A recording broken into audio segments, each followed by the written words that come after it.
Kita masih dikasih kesempatan sama Allah untuk berbenah, untuk memperbaiki nasib. Salah satu dari perbaikan nasib yang paling besar terjadi di malam nisfu Sya'ban. Ada yang catatan nasibnya nih dihapus-hapus sama Allah, ada juga yang ditetap-tetapkan sama Allah, kita nggak tahu. Ada yang nasib jeleknya dihapusin diganti yang bagus-bagus, ada yang nasib bagusnya dihapus-hapusin diganti yang jelek-jelek. Nabi ketika cerita tentang ayat ini kan ayat nih, yamhullahu ma yasha'u yuthbit wa indahu ummul kitab. Allah yang punya lauhil mahfud, Allah yang punya buku nasib manusia. Itu akan ada waktunya Allah tuh ngapus-ngapusin, ada juga yang netep-netepin gitu. Nabi cerita, dzaka lailatun nisf min Sya'ban, itu terjadi pada malam nisfu Sya'ban.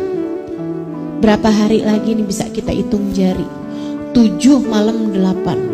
Itu kesempatan emas buat kita teman-teman, jangan sampai kita lewatkan. Jangan sampai kita lewatkan. Allah banyak merubah nasib-nasib hamba-hambanya malam tersebut. Jangan sampai kita lewatkan. Apa yang bisa kita lakukan? 3 hal. Pertama, banyakin istighfar. Malam nisfu Sya'ban. Sudah istighfarnya dari siangnya ya. Kalau siangnya namanya bukan malam. Ya, malam nisfu Sya'ban. Ya namanya istighfar mah bagus-bagus aja, cuman maksud saya malam itu juga kamu jangan sampai enggak baca istighfar gitu. Banyakin baca istighfar sebelum tidur atau apa. Pokoknya terus banyakin istighfar.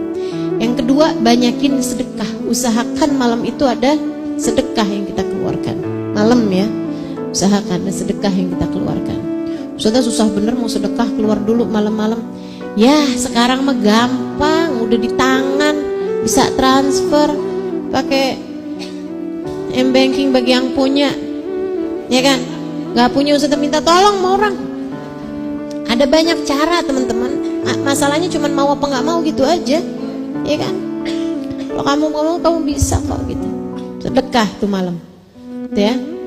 Sama yang ketiganya, kita amalin apa yang diamalkan sama para ulama-ulama sepanjang zaman ini ya, ngamalin ini. Jadi kalian gak usah khawatir, ikut aja, ikut aja. Kalau buat saya sih, andai nggak ada yang ngajarin kecuali 1 orang guru saya gitu, saya ikut. Betul apa enggak? Apalagi ini dilakukan sama ulama-ulama sepanjang zaman. Saya mondok banyak tempat teman-teman, semuanya ngajarin yang sama. Malam nisfu Sya'ban baca Yasin 3 kali. Semuanya sama. Ulama-ulamanya ngajarin yang sama. Dari Indonesia sampai ke luar negeri semuanya sama ngajarinnya. Habib Zain di Madinah ngajarin yang sama. Habib Umar di Hadramut ngajarin yang sama. Jadi saya ikut aja lah apa yang sudah diajarkan sama para kekasih-kasih Allah ini, para ulama-ulama Allah ini. Sehingga sekalian yang saya muliakan, ngajarin kepada kita baca Yasin 3 kali dengan niatan yang berbeda-beda setiap Yasinnya. Bacanya habis maghrib atau habis isya, pokoknya malam lah ya. Malam kan hitungannya dari masuk maghrib tuh. Buat maghrib, kemudian baca Yasin 3 kali. Yasin yang pertama niat, semoga dikasih umur yang berkah, umur yang penuh dengan ketaatan, umur yang jauh dari dosa-dosa, tambah hari tambah soleha, kan itu harapan. Kemudian yang kedua minta rizki zahir batin teman-teman. Rizki zahir minta yang halalan, thayyiban, mubarakan. Rizki zahir tuh rizki yang bisa dibeli pakai duit, dah gampangannya gitu. Rizki zahir tuh rizki yang bisa dibeli pakai duit, makanan, tempat tinggal, pakaian, ya kan? Itu namanya rizki yang zahir. Kita minta rizki zahir yang halalan, thayyiban, mubarakan. Halal bendanya, ininya, komposisinya, kemudian thayyib kita dapatnya dari cara yang halal, mubarakan yang berkah, yang bawa kebaikan buat kita gitu. Kemudian selain daripada minta rizki zahir, kita juga minta rizki batin. Apa tuh rizki batin? Nih rasa-rasa yang ada di hati. Namanya rizki punya guru yang dapat membimbing, ini namanya rizki batin. Punya keluarga yang sayang, ya kan? Punya orang-orang di sekeliling, sahabat yang bisa mengajak kita kepada kebaikan. Itu kan gak bisa dibeli teman-teman, betul gak? Gak bisa kita pergi ke toko gitu, kemudian bilang cari apa nih di apotek, cari obat ngilangin ria, ada? Obat ngilangin hasut boleh? Duh, kalau ada. Ini apa namanya? Suplemen kesabaran. Pil ketawaduan ada. Sirup qanaah. Gak ada teman-teman. Gitu ya. Formula akhlak mulia.